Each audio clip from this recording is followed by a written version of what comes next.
श्री शिवाय नमस्तुभ्यम। दोस्तों, गुरुदेव के द्वारा बताए गए इस उपाय को आप करते हैं तो सफलता आपको अवश्य मिलेगी।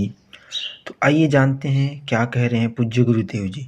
ना लगाओ, तुम भगवान पर जल चढ़ाओ ना चढ़ाओ, बेलपत्री चढ़ाओ ना चढ़ाओ, पर मंदिर में जाकर, अर्थात मंदिर नहीं भी गए हो, अपने ही घर में रहकर अपने हृदय को साफ कर लेना, निर्मल कर लेना और किसी के प्रति भेदभाव नहीं रखना, किसी के लिए अपशब्द नहीं कहना, किसी के लिए ताना नहीं देना, किसी के लिए गाली नहीं देना, किसी के लिए आड़ा टेढ़ा ना कहना।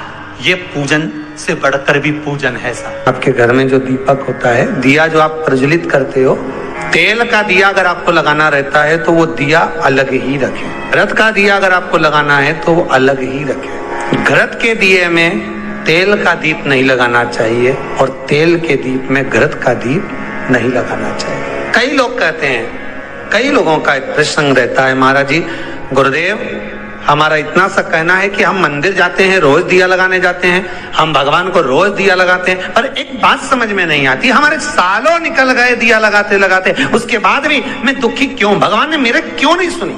जब उस चोर को भगवान ने कुबेर बना दिया, केवल उसका कपड़ा जलाया और मैंने इतने सालों से दिया लगाया, क्या भगवान मेरी नहीं सुन रहा?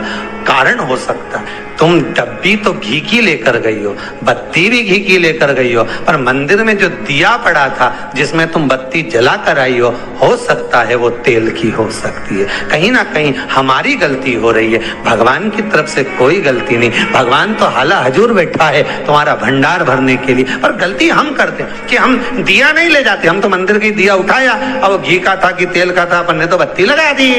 पर पहले की माताएं कितनी चतुर होती थी, आटे का दिया लगाती थी कि वो दिया नया बनाओ, जरा सा आटा उसना है, रोटी बनी रही है, उसमें से दिया निकाले लगा दिया। नहीं लगाना, दीप नहीं है।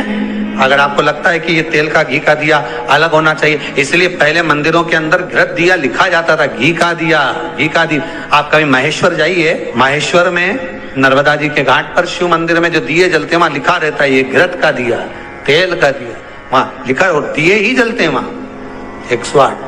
कई छोटी छोटी गलतियां हैं जो हम करते हैं और बाद में कहते हैं भगवान हमारा नहीं सुन। कृपया ध्यान से सुने, कोई भी प्रकार की गलतियां ना करें और वीडियो को बिल्कुल भी स्किप ना करें। हमारी आदत है कि मनवांछित फल की कामना के लिए जब हम शंकर को बेलपत्र चढ़ाते हैं, शिव जी को हम जब बेलपत्र समर्पित करते हैं, आप सभी को मालूम होगा बेलपत्र चढ़ाने का एक तरीका होता है। एक बेलपत्र चढ़ाते हैं तो ऐसे ही चढ़ा देते हैं, 2-4 बेलपत्र चढ़ाई ऐसे ही चढ़ा देते हैं। पर यदि 11 बेलपत्र, 21 बेलपत्र, 51 बेलपत्र, 108 बेलपत्र, 108 से भी ज्यादा यदि बेलपत्र हम अगर शंकर को समर्पित कर रहे हैं, तो आखिरी बेलपत्र में हमें या तो चंदन या चावल या लाल चंदन, कुछ भी अबीर गुलाल कुछ भी रखकर मध्य पत्ती पर रखकर भगवान को समर्पित करना पड़ता है अपनी कामना की पूर्ति के लिए। अगर हमने 108 ऐसी चढ़ा दी या 11 पत्ते ऐसी चढ़ा दिए तो उसमें कामना की पूर्ति नहीं है, और आखिरी 10 चढ़ा दिए तो आखिरी 11वीं बेलपत्र पे हमें कुछ रखकर देना ही पड़ेगा। तो वो ये जरूरी नहीं है कि आप धन रख कर दें, पैसा रख कर दें या संपदा रख कर दें, उसमें अबीर गुलाल चंदन चावल जो तुम्हारा मन पड़े, पुष्प आदि उस पर रख। आपने देखा होगा, आप लोग तो करते रहते हो ना पूजा, तो जहाँ पंडित जी अभिषेक कराते हैं तो आखिरी की बेलपत्र पे वो लगा के सब दे ही देते हैं, लो चढ़ाओ। तो कभी आपने पंडित जी से पूछा कि आखिरी बेलपत्र पे आपने लगा के क्यों दिया? कोई लिख के रख लेता है नमः शिवाय, उसको रख देता संभाल के, सब चढ़ा देगा, उसके बाद वो चढ़ाएगा। उसका कारण क्या है?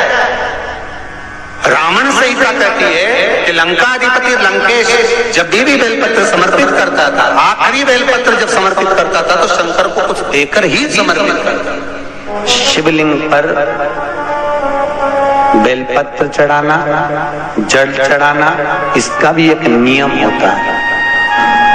शंकर जी पे शिवलिंग पर जल कहाँ चढ़ाया जाता है? सबसे पहला जल अगर शंकर जी को चढ़ाने जा रहे हो तो शंकर जी के जो चरण है, जहाँ से पानी नीचे गिरता है, उसके सीधे वाले भाग पर, अपने हाथ का सीधा भाग वहां जल चढ़ाओ। फिर जहां लेफ्ट भागे वहां जल चढ़ाओ। जहां शंकर भगवान का शिवलिंग रखा हुआ है, तीसरे नंबर का जल वहां चढ़ाना चाहिए। चौथे नंबर का जल भगवान शंकर के शिवलिंग पर चढ़ाना चाहिए। पांचवें नंबर का जल ऊपर अगर जलाधारी लगी हो तो उसमें चढ़ाओ। नी हो जलाधारी तो भगवान शंकर का जहां नंदी बैठा है, नंदी का एक पांव ऊंचा रहता है, उस पांव के पास में जल चढ़ाना चाहिए। ऐसे 5 स्थान दिए हैं जल चढ़ाने के लिए।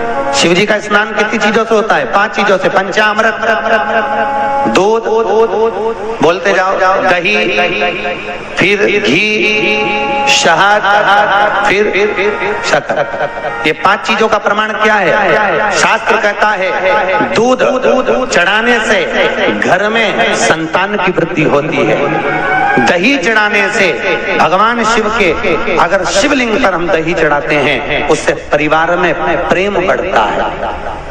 क्या बढ़ता है? प्रेम। फिर घी चढ़ाने से हमारे घर से रोग दूर होता है। शहद चढ़ाने से, भगवान शंकर पर जो शहद चढ़ाया जाता है वो चढ़ाने से घर में संपदा की वृद्धि होती है। और 5वें नंबर पर भगवान को शक्कर, खांड जो आप जानते होंगे, शक्कर आदि पिसी हुई चढ़ा देने से, शिव जी को चढ़ाने से हमारे घर के बच्चे जिद्दी नहीं होते। ही नए नए उपाय और नए नए जानकारियों के लिए हमारे चैनल को सब्सक्राइब कीजिए। मिलते हैं अगली वीडियो में। श्री शिवाय नमस्तुभ्यम।